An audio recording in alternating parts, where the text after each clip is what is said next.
بسم اللہ الرحمن الرحیم وممن خلقنا امہ یہدون بالحق وبہ یعدلون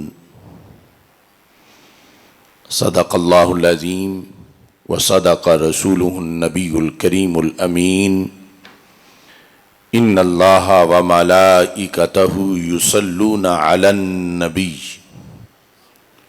یا ایہا الذین آمنوا صلوا علیہ وسلموا تسلیما الصلاۃ والسلام علیک یا سیدی یا رسول اللہ وعلی آلک واصحابک یا سیدی یا حبیب اللہ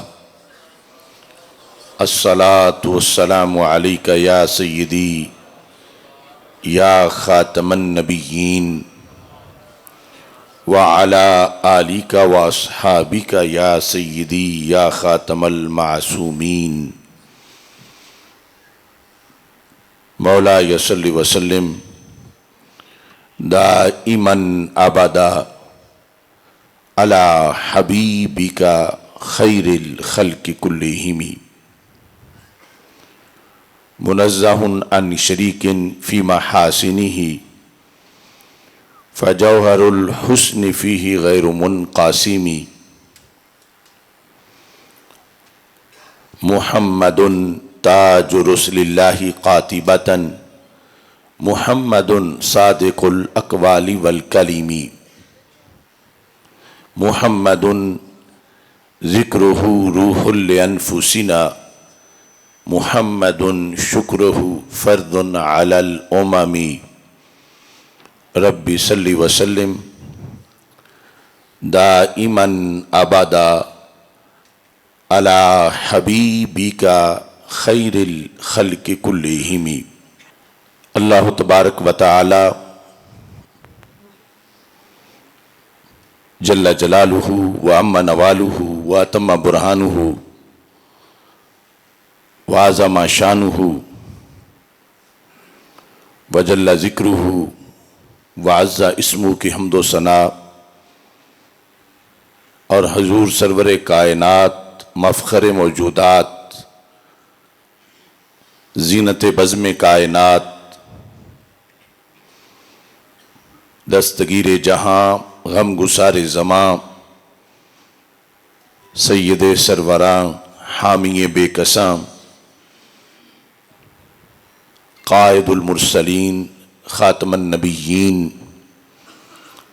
احمد مجتبیٰ جناب محمد مصطفیٰ صلی اللہ علیہ وآلہ واصحابہ وبارک وسلم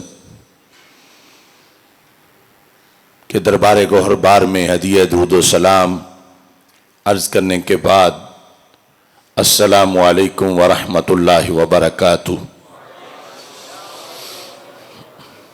خدایا بحق بنی فاطمہ کے برقول ایماں کنی خاتمہ اگر دعوتم رد کنی ور قبول منو دستو دامان آل رسول صلی اللہ علیہ وسلم۔ ہم نے آصف کر لیا ہے خوب اپنا انتظام، ہم نے آصف کر لیا ہے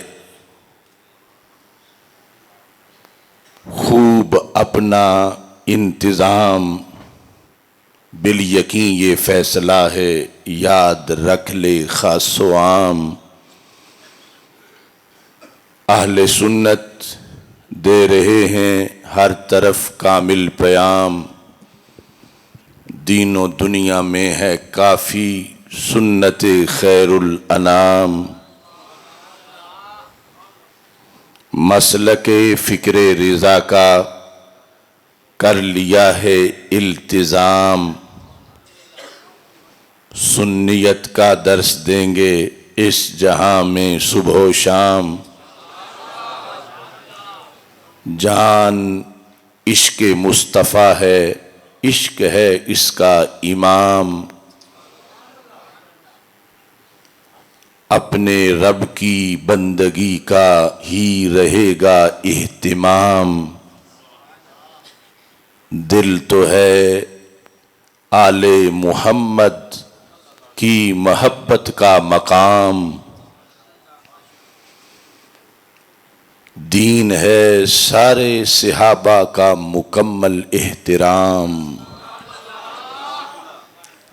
رافضیت خارجیت ناسبیت ہے حرام، اہل سنت ہیں رسول پاک کے سچے غلام۔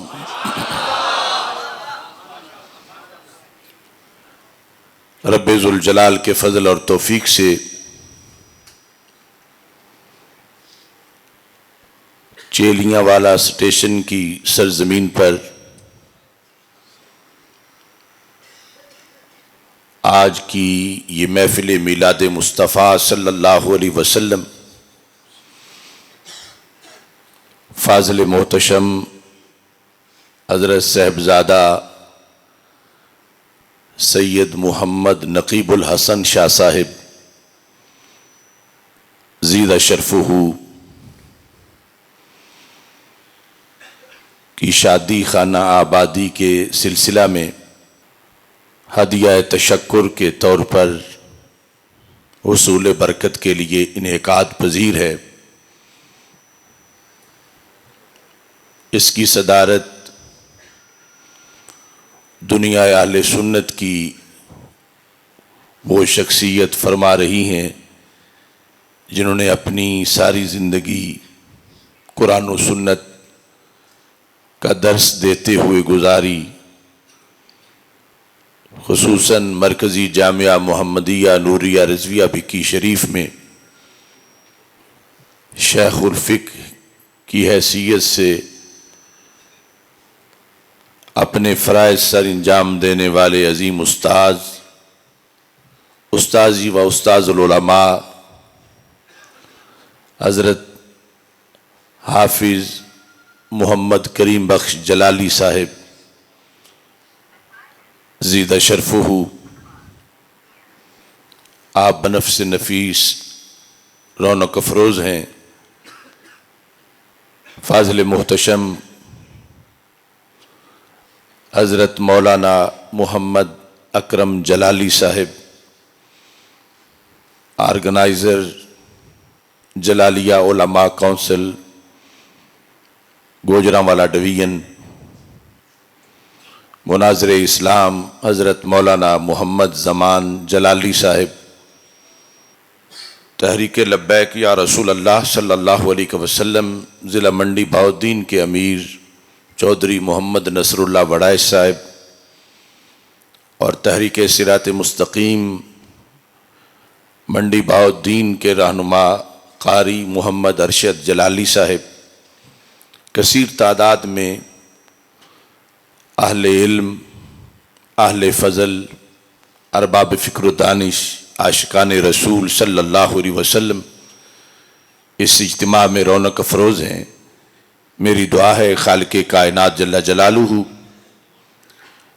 اس مجلس کو، محفل کو بابرکت بنائے، اور رب ذوالجلال پیر سید نقیب الحسن شاہ صاحب کی ازدواجی زندگی کو خوشیوں سے مالا مال فرمائے۔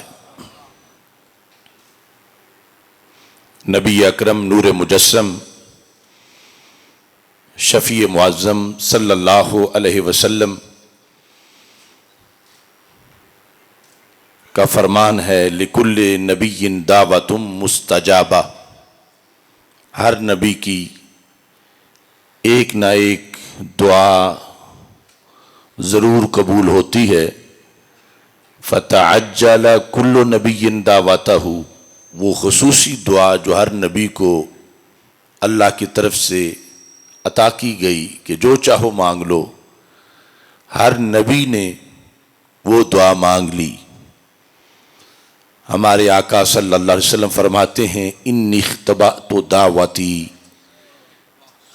میری اگرچہ روزانہ کئی دعائیں قبول ہوتی ہیں لیکن خصوصی دعا میں نے بچا کے رکھ لی ہے۔ لغوی معنی ہے میں نے چھپا لی ہے۔ کس مقصد کے لیے؟ شفاعۃ لامتی الی یوم القیامہ، کہ قیامت تک جتنی میری امت ہوگی ان سب کے لیے میں قیامت کے دن وہ دعا مانگوں گا اور اس دعا کے ذریعے سے اپنی امت کو جنت میں لے جاؤں گا۔ ہمارے آقا صلی اللہ علیہ وسلم نے ہمیشہ اپنی امت کو یاد رکھا، اور بالخصوص وہ وقت جہاں ماں بیٹے کو بھول جائے گی، بھائی بھائی کو بھول جائے گا، اس قیامت کے دن کے لیے بھی ہمارے آقا صلی اللہ علیہ وسلم نے اپنی امت کو خصوصی طور پر یاد رکھا اور نوازا۔ امت پر جو حقوق عائد ہوتے ہیں ان میں سے سر فہرست یہ ہے کہ ہر خوشی غمی کے موقع پر نبی اکرم نور مجسم شفیع معظم صلی اللہ علیہ وسلم کو کثرت سے یاد کیا جائے، اور اس کا بہترین طریقہ ہے کہ آپ پر کثرت سے درود و سلام پیش کیا جائے۔ ہم اہل سنت و جماعت اصحاب عدل ہیں،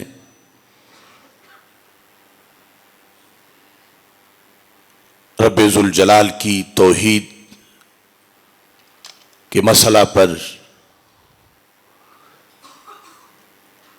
جہاں بہت سے لوگ اعتقادی ظلم کے مرتکب ہوئے، اہل سنت اللہ کے فضل سے ہمیشہ اپنے عقائد میں، عقیدہ توحید میں عدل پر قائم رہے۔ ایسے ہی عقیدہ رسالت صلی اللہ علیہ وسلم ہے۔ مختلف زمانوں میں، مختلف صدیوں میں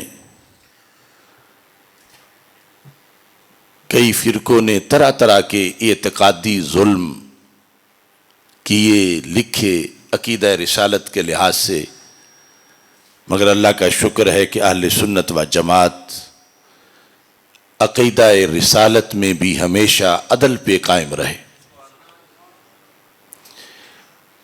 ایسے ہی اہل بیت اطہار رضی اللہ تعالی عنہم کی محبت کے موضوع پر لوگوں نے تنقیس بھی کی، لوگوں نے غلوب بھی کیا، مگر اہل حق اہل سنت و جماعت 14 صدیوں میں ہمیشہ اس موضوع پر بھی عدل پہ قائم رہے۔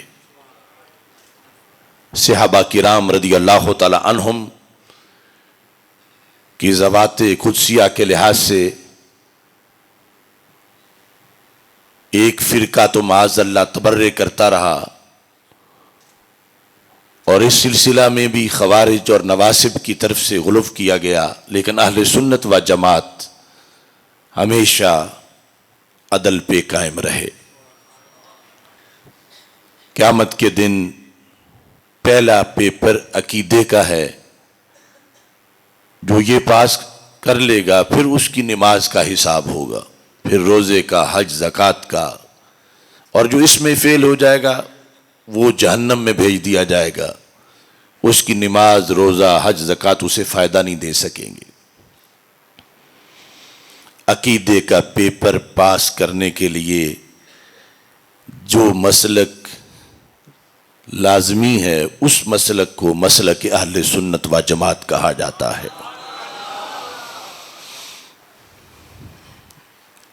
نبوت کے لحاظ سے جو عقائد ہیں، آج کی چونکہ یہ مختصر سی نشست ہے، میں صرف ایک عقیدہ اس کی وضاحت کرتے ہوئے اپنی گفتگو کو سمیٹوں گا۔ امام اعظم ابو حنیفہ نعمان بن ثابت رضی اللہ تعالی عنہ، جن کے مسلک پر ہم قائم ہیں، اور شرق و غرب کے مسلمان جمہور انہی کی فقہ کی اقتداء کرنے والے ہیں، آپ نے جو عمومی فقہ ہے اس کو فقہ اصغر کہا جاتا ہے، اور جو عقائد ہیں ان کو فقہ اکبر کہا جاتا ہے۔ تو امام اعظم ابو حنیفہ کی جو فقہ اکبر ہے اس کے اندر انبیاء علیہم السلام کے بارے میں جو آپ نے عقیدہ لکھا، کہ عوام بھی اس عقیدے پر رہیں، خواص بھی اس عقیدے پر رہیں۔ فقہ اکبر میں اس میں آپ یہ فرماتے ہیں والانبیاء صلوات اللہ علیہم اجمعین کلہم منزہون عن الصغائر والکبائر والکفر والفواحش، کہ تمام انبیاء کرام علیہم السلام، ہر نبی اتنی اونچی شان والے ہیں کہ وہ پاک ہیں صغیرہ گناہ سے بھی اور کبیرہ گناہ سے بھی، عن الصغائر والکبائر۔ تمام انبیاء کرام علیہم السلام صغائر سے بھی پاک ہیں، کبائر سے بھی پاک ہیں، والکفر، کفر سے بھی پاک ہیں، والفواحش، اور ہر قسم کی فحاشی کے کاموں سے بھی پاک ہیں۔ اس کے بعد آپ فرماتے ہیں وَقَدْ كَانَتْ مِنْهُمْ زَلَّاتٌ وَخَطِیئَاتٌ، تمام انبیاء کرام علیہم السلام منزہ ہیں صغیرہ گناہ سے، کبیرہ گناہ سے، کفر سے، فحاشی سے، لیکن قد کانت منہم زلات و خطیئات، یہ عقیدے کا سبق ہے، یعنی مومن کو یہ معلوم ہونا چاہیے کہ ان میں سے بعض سے زلات ہوئیں و خطیئات، اور خطیئات کا صدور ہوا۔ یہ امام اعظم ابو حنیفہ رحمۃ اللہ علیہ نے فقہ اکبر میں لکھا، تابعین سے لے کر اب تک امت مسلمہ اس پر قائم رہی کہ گناہ نہ صغیرہ ہے نہ کبیرہ ہے، لیکن زلات ہیں۔ زلات کا معنی لغزش، پھسلن، اور آگے لفظ ہے خطیئات۔ خطیئات خطیہ کی جمع ہے۔ پہلے واضح کر چکے ہیں کہ ذنب نہیں، نہ صغیرہ ہے نہ کبیرہ ہے، انبیاء پاک ہیں، صغیرہ سے بھی پاک ہیں، کبیرہ سے بھی، مگر خطیہ سے پاک نہیں۔ وَقَدْ كَانَتْ مِنْهُمْ زَلَّاتٌ وَخَطِیئَاتٌ، یہ جو انہوں نے سب کے لیے عقیدہ لکھا۔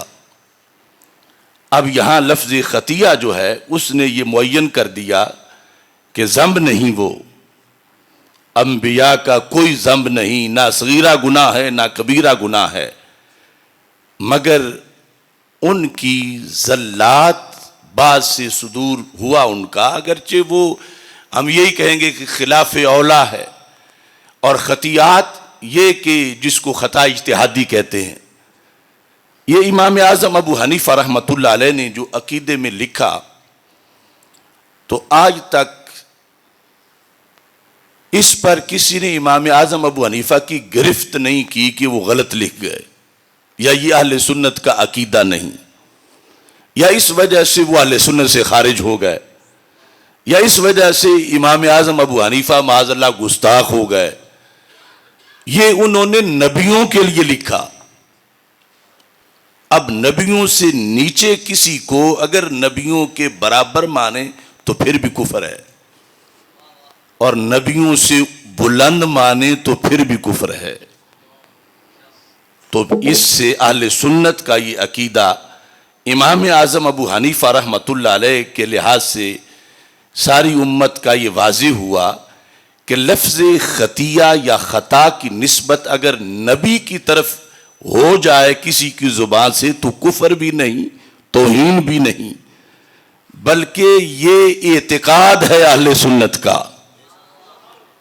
تو نبی سے نیچے، مقام نبوت سے نیچے اگر کسی ہستی کے بارے میں یہ لفظ خطا اگر منسوب ہو جائے کسی کی طرف سے، تو اسے اگر توہین کہیں تو پھر روافظ والا عقیدہ ثابت ہوگا کہ جیسے ان کے نزدیک بھی غیر نبی نبی سے افضل ہے یا نبی کے برابر ہے، تو پھر نبی کے لیے تو خطا کا لفظ امام اعظم ابو حنیفہ لکھیں اور اس کو کوئی توہین نہ کہے اور اس کو کوئی بے ادبی نہ قرار دے، اور نبی کے نیچے جو ہستیاں ہیں ان میں سے کسی کے بارے میں کسی شرعی مسئلہ میں اگر لفظ خطا کی نسبت پر کوئی اسے توہین کہے تو مطلب یہ ہوگا کہ وہ توہین کہنے والا کسی غیر نبی کو نبی سے بھی افضل مانتا ہے،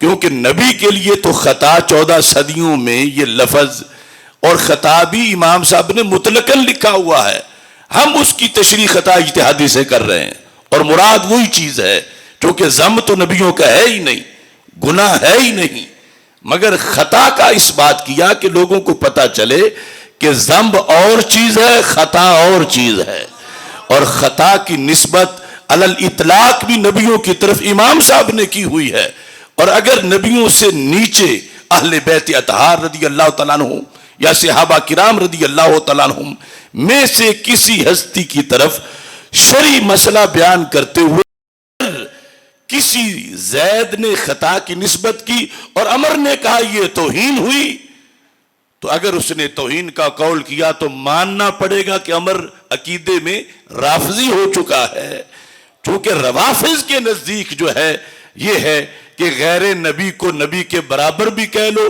یا افضل بھی مان لو تو ان کے نزدیک کوئی حرج نہیں، مگر اہل سنت کا اتفاقی عقیدہ ہے کہ غیر نبی کو نبی سے افضل ماننا بھی کفر ہے اور نبی کے برابر ماننا بھی کفر ہے۔ اب یہ جو امام صاحب نے لکھا، آخر امام صاحب بھی معصوم نہیں، امام صاحب بھی نبی نہیں، تو امام صاحب کے لکھنے میں بھی خطا ہو سکتی ہے، امام صاحب نے کیوں لکھا، اس کی کیا دلیل ہے؟ تو جب دلیل اس کی قرآن میں ہو، دلیل اس کی سنت میں ہو تو پھر ماننا پڑے گا کہ امام صاحب نے برحق لکھا۔ قرآن مجید برہان رشید میں ہم جب اردو میں ترجمہ دیکھتے ہیں تو شرق و غرب میں عرب و عجم میں کنز الایمان پہ آ کے بات ختم ہو جاتی ہے کہ فلاں نے فلاں جگہ بیت بھی کر دی، اشرف علی تھانوی نے، فلاں نے، یہ نے، وہ نے، ترجمے دیکھتے گئے، لیکن کنز الایمان پر آ کر پتا چلا کہ ادب ہی ادب ہے۔ تو ترجمہ کرتے وقت مجدد دین و ملت اعلی حضرت امام احمد رضا خان فاضل بریلوی رحمت اللہ علیہ نے ترجمے میں بھی جہاں عربی میں نسبت تھی ظلم کی، ظلمنا، مگر اعلی حضرت نے اردو میں ترجمہ کرتے وقت رب کے کسی پیغمبر صلی اللہ علیہ وسلم کی طرف ظلم کی نسبت نہیں کی، ادب کے پیش نظر کہ اردو ماحول میں سمجھانے کے لیے معصیت کی نسبت نہیں ہونے دی، غوا تھا تو وہاں بھی اپنے انداز میں لفظ چن کے لے آئے۔ سوچنا یہ ہے کہ جب قرآن میں اللہ کے عظیم پیغمبر کی طرف صلی اللہ علیہ وسلم کی طرف خطا کی نسبت ہوئی، قرآن میں خطا کی نسبت ان کی ذات کی طرف ہوئی، تو اعلی حضرت نے وہاں خطا کا ترجمہ کیا کیا؟ یعنی چلو اللہ نے جو اپنے طرف سے، وہ تو نبی خود کہہ رہے ہیں، ان کا کہنا اور ہے، پھر کوئی کہے گا وہ تو قرآن میں آیا ہے، وہ تو اور ہے، تو ہم کہتے ہیں جس نے قرآن میں آئے ہوئے خطا کا ترجمہ کیا، اور ترجمہ کرنے والے بھی وہ امام کہ جنہوں نے لفظ ظلم کی نسبت نہ کی، لفظ ذنب کی نسبت نہ کی، لفظ گناہ کی نسبت نہ کی، کہ نبیوں کی شان بڑی بلند ہے، ان کے مرتبے کے پیش نظر ہم یہ نہیں کہیں گے کہ انہوں نے گناہ کیا، ہم نہیں کہیں گے انہوں نے ظلم کیا، ہم نہیں کہیں گے کہ یہ گمراہ ہوئے، معاذ اللہ، سارے لفظ جو ہیں وہاں پر امت کی ترجمانی کرتے ہوئے اعلی حضرت رحمت اللہ علیہ کا ترجمہ سارے ترجموں سے پہلے نمبر پہ نظر آیا۔ تو آخر قرآن میں قیامت تک کے مسئلوں کا حل ہے تو 15ویں صدی کے اس لفظ خطا کے مسئلے کا بھی تو حل تھا اور حل ہے۔ حضرت ابراہیم علیہ السلام جس وقت دعا مانگتے ہیں اور وہ دعا آیت قرآن ہے اور اللہ تعالی نے اس کا ذکر قرآن مجید برہان رشید میں 19ویں پارے میں سورہ شعراء میں کیا ہے، آیت نمبر 82 ہے، والذی اطمع ان یغفر لی خطیئتی یوم الدین، اور وہ جس کی مجھے آس لگی ہے۔ یہ حضرت ابراہیم علیہ السلام کہہ رہے تھے اللہ کے بارے میں، وہ کیا کرے گا جس کی مجھے آس لگی ہے، وہ اللہ میرے ساتھ کیا کرے گا؟ ان یغفر لی خطیئتی، وہ میری خطیہ جو عربی ہے اسے معاف کرے گا۔ اب اعلی حضرت نے یہ اردو والوں کو بتانا تھا کہ میں ایک لفظ کی نسبت کرنے لگا ہوں نبیوں کی طرف، اور اسے توہین نہ سمجھنا، اور اس کا متبادل مجھے کوئی نہیں ملا کہ میں وہ لفظ لکھتا۔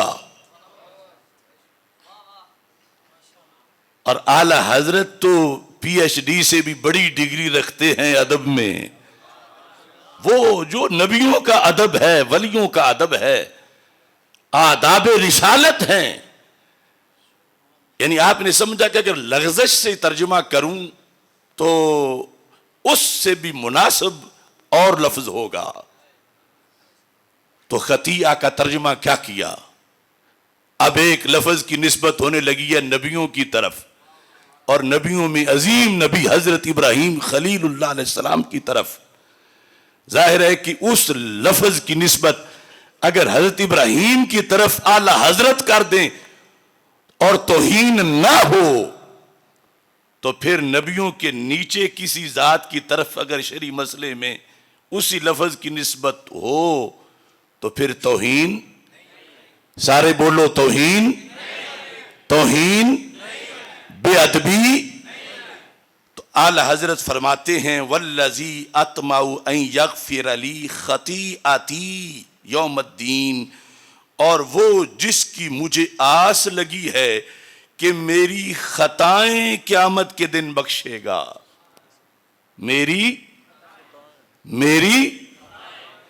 میری خطائیں، خطیئتی کا ترجمہ کیا ہے؟ اور ذکر کس کا ہو رہا ہے؟ حضرت ابراہیم علیہ السلام کا۔ ذکر کس کا ہے؟ حضرت، اور وہ بالیقین اللہ کے نبی ہیں، اور اللہ کے نبی کی طرف لفظ خطا کی نسبت کی گئی ہے، اور یہ ترجمہ کیا عام مسلمانوں کے لیے ہے یا خاص علماء کے لیے ہے؟ سب کے لیے ہے۔ تو کیا اعلی حضرت نے توہین پڑھائی؟ اعلی حضرت نے توہین بتائی؟ بولو تو صحیح چیلیاں والا اسٹیشن کے لوگوں، اعلی حضرت نے ادب پڑھایا، ادب بتایا۔ اگر قرآن پڑھتے پڑھاتے ہوئے، کنز الایمان پڑھتے پڑھاتے ہوئے خطا کی نسبت حضرت ابراہیم علیہ السلام کی طرف کر دی جائے تو توہین نہیں ہے، بالیقین نہیں ہے۔ تو پھر نبیوں سے نیچے کسی ذات کی طرف اگر لفظ خطا کی نسبت کو کوئی توہین کہتا ہے تو فکر رضا کو اس نے چھوڑا ہے یا ہم نے چھوڑا ہے؟ مسلک اہل سنت کو اس نے چھوڑا ہے یا ہم نے چھوڑا؟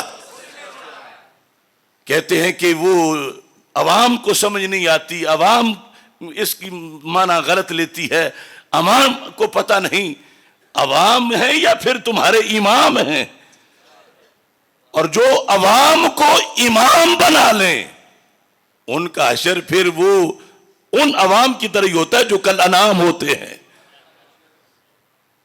اعلی حضرت کے ادب کو اب چیلنج کیا جانے لگا، اعلی حضرت کی تفسیر کو